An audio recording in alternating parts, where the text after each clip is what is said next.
Thanks for joining us, guys. I'm glad all you guys are here, and especially the ones that are present and the ones that are watching it on video as well.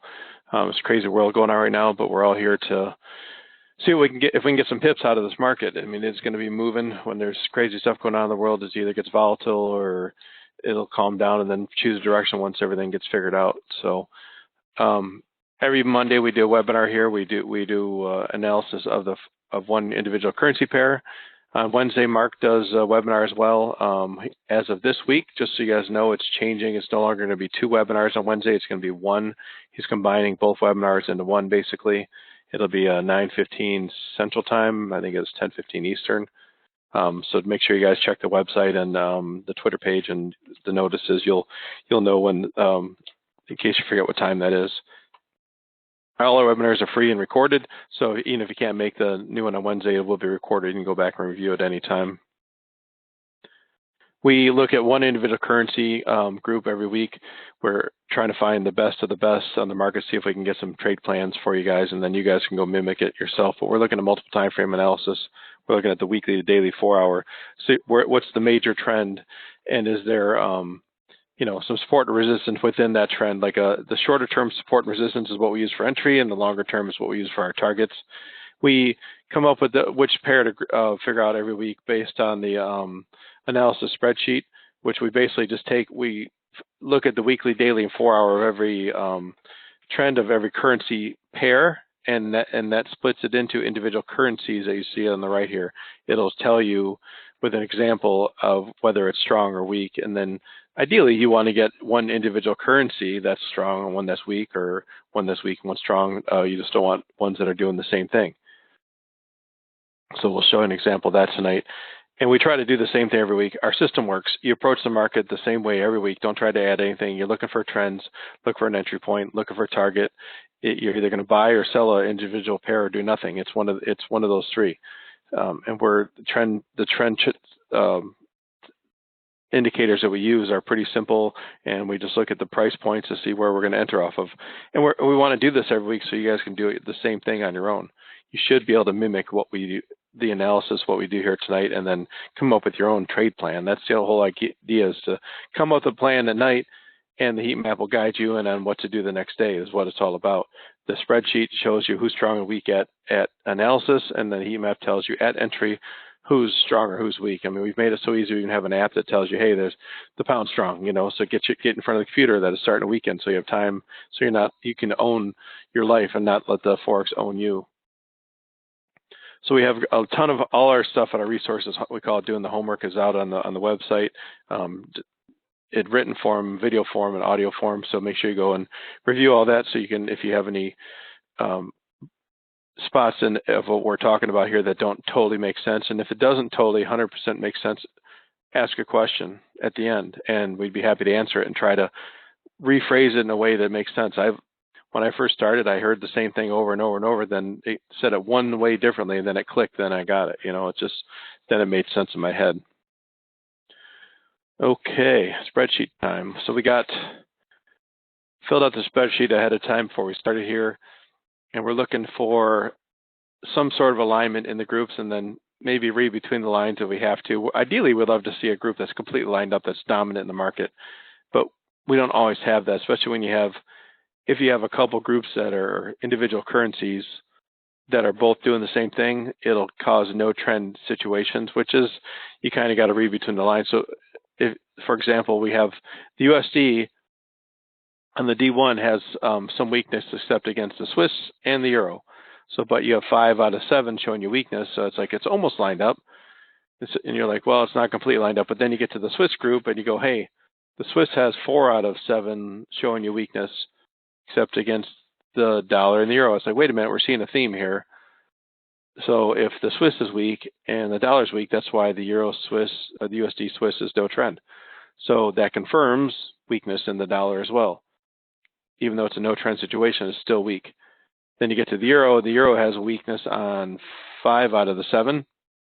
And you're like, wait a minute. So that means the euro's weak, Swiss is weak, and the dollar's weak.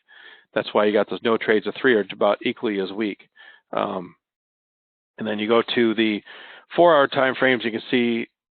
So how I look at this, I'm looking for the major driving trend on this on a individual currency, and then seeing, hey, is the smaller time frames in agreement with that? If not, I'm waiting for them to come into agreement with that. So in this case, we have D1 strength or D1 weakness, and the H4 is kind of mixed up right now, meaning the momentum's not there. But you go to the Swiss, and the Swiss has 5 out of the 7 are showing you there's a weakness. So it was, as of today, it was moving. Euro is the same way. So you have medium-term and short-term weakness on the Euro, Swiss. The dollar has the momentum's come out of it, but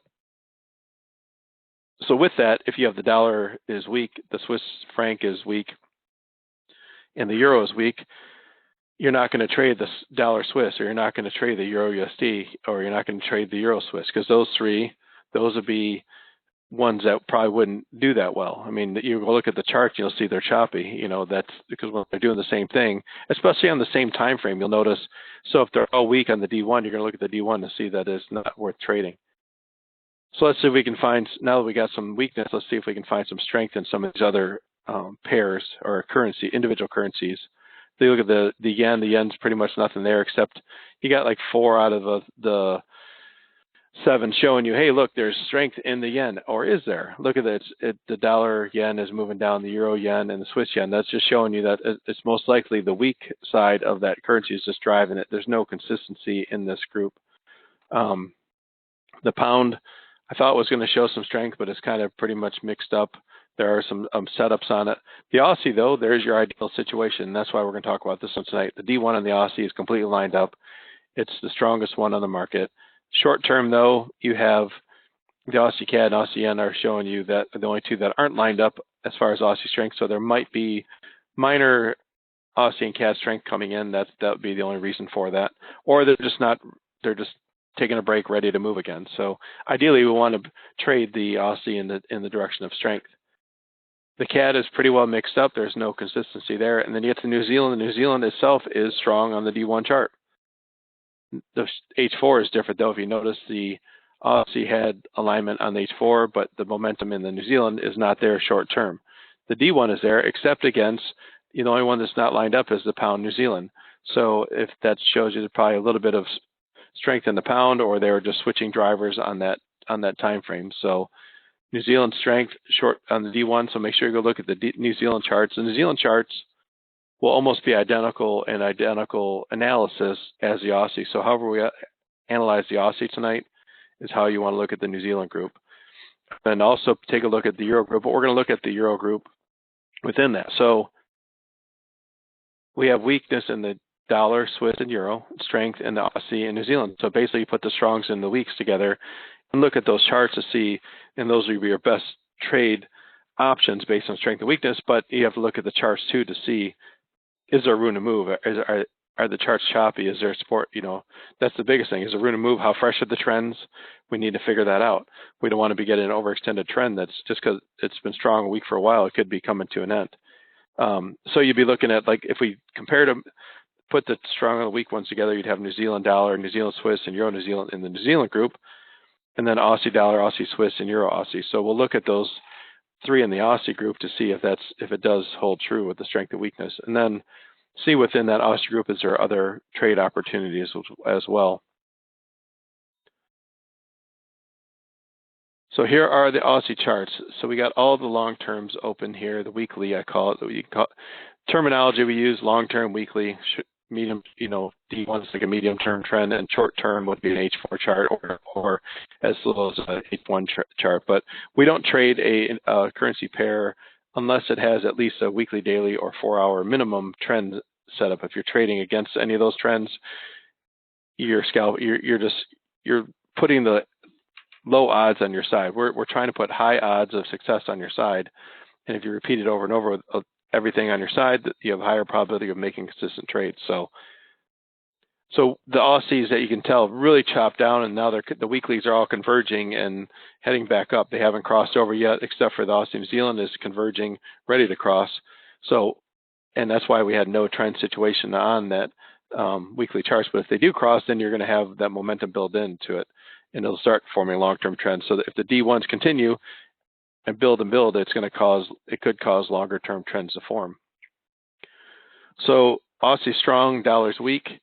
So weekly, like I said, there's no trend, but you go to the daily. The daily is a nice, strong movement. This thing moved down really hard, consolidated, and then broke this resistance area. And this is what you're going to see on all these Aussies and these New Zealands. It broke this resistance area 1, 2, 3, 4, 5 days ago, and then consolidated again. And as of today, broke this next few day consolidation. And we are heading up to a couple points. Option could be happening. Old support could become new resistance, so we could be heading into that. But ideally, we want to see this thing head up to the next resistance level, which from where it's at now could be up at almost 300 pips. But we do have this area of possible support in our way at 62 pips away. But we're mainly going to be shooting for the 0.6658 area. And if you're unsure on this one, you think that area is going to be in your way, make sure you have dollar strength and Aussie weakness on your side, and it'll bust right through that. You can see it on the 4 hour. We're getting it consolidated, poked out a little bit, not much, and then it's now starting to consolidate again. So just set a price alarm above the highs. Our ultimate target here is 0.6658, and hopefully even higher. I mean, you go to the weekly chart, that area that we just marked on the bigger time frame was old support, and it's going to become new resistance. If it gets above there, then we're going to get up even higher. But those two areas are very important on that chart. Aussie Swiss is another one. We got Swissy weakness, Aussie strength. So you go to the D1 on this one. Same thing. This thing broke moved down, consolidated, and now it's showing you. This is why I love consolidations. After consolidation, you know what's going to happen next. It's deciding it wants to go higher. So it moved up a couple of days, consolidate. Now it's moving up again. We're going to let this thing consolidate overnight and look for an entry on it. Where are we going, though? That's the question. Where it's at now, we got possible areas of shorter-term resistance, hopefully going all the way back up to the highs. Let's go to the bigger chart to look at that. So we could even be testing. I'm going to draw a lot of lines on this chart. It's got some areas of resistance in the way. Let's see if there's room to move on that, though. We got 160 pips, then another 150 pips, and then another 100-something pips. So yeah, definitely worth taking a look at. So you set a price alarm above where it's at now. Let's go to a smaller time frame to see that consolidation. You can see it on the H4 or even drop down to H1. You'll see it popped out today, moved up, and now we're going to be setting a price arm at 0.6189 on that one, or 0.6190 roughly. First target's going to be roughly going up back up to the D1 chart at the 0.6352, and watch what it does at that point.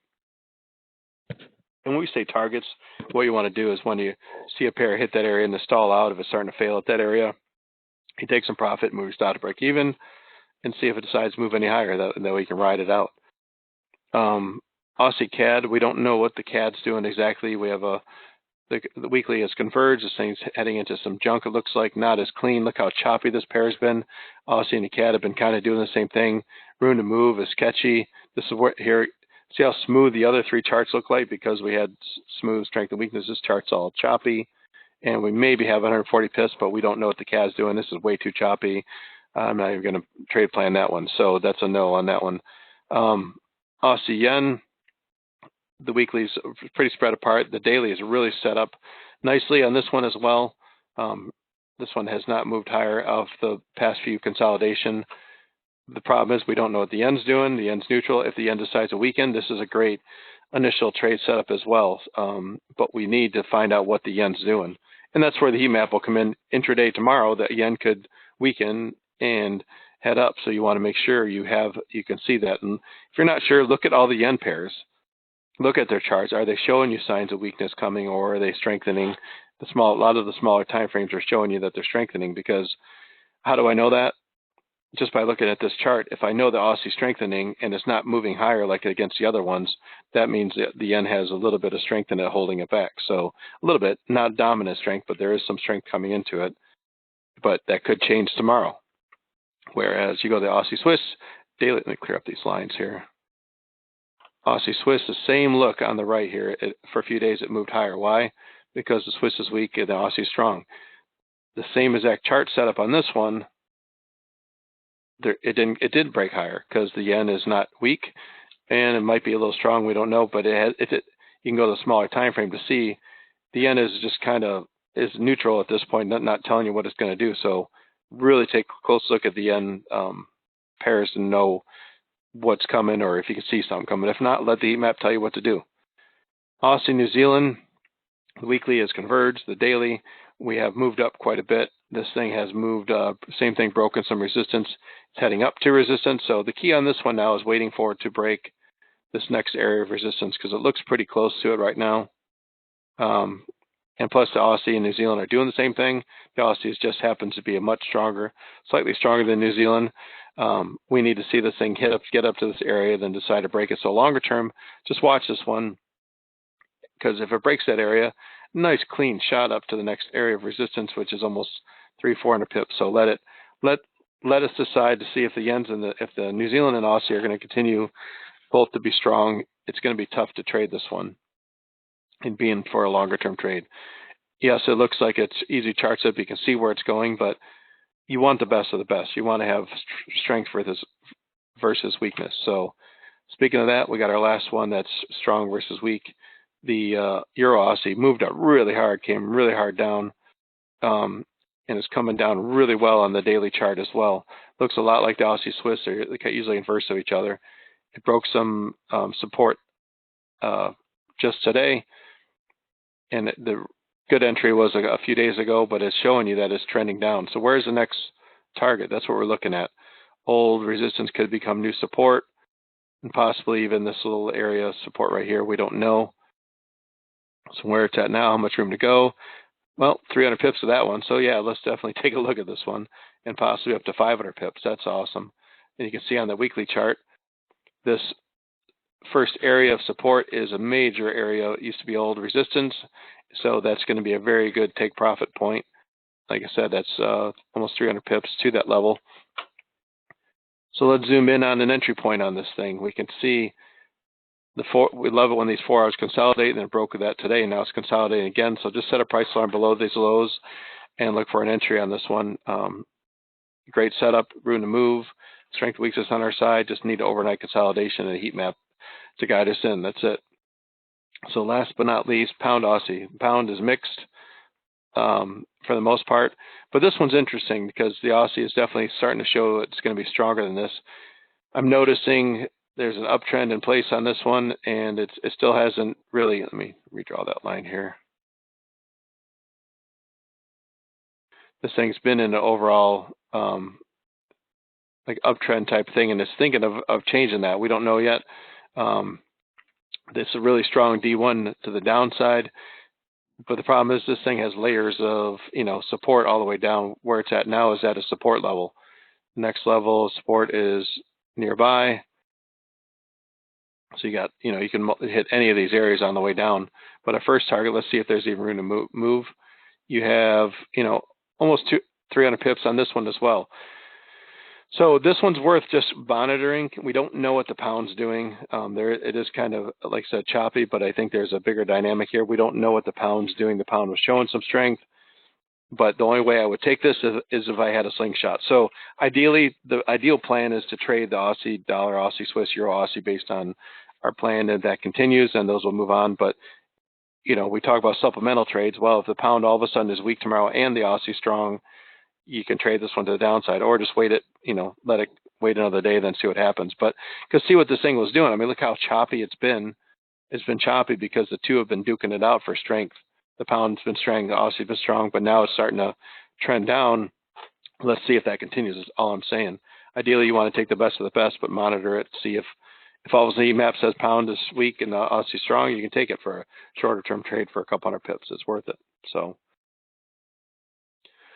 all right, so that is all we have on that. If you have any questions, I'm always open for that, and we'd love to answer them. If not, we'll call it a day. And like I said, another reminder is, there's only one webinar this Wednesday, so adjust your calendar accordingly. It's going to be a little different, but I think it's better for everybody, and that how we have it set. We'll have it set up now. All right, so it looks like we're all done. So you guys have a great week. If you're sheltered in place or inside, I hope you guys make it through it. We're here doing the same thing. So in Michigan, where I'm at, we're stuck at home working on inside. So we're here for you if you need us. So let us know. Well, you guys have a great week.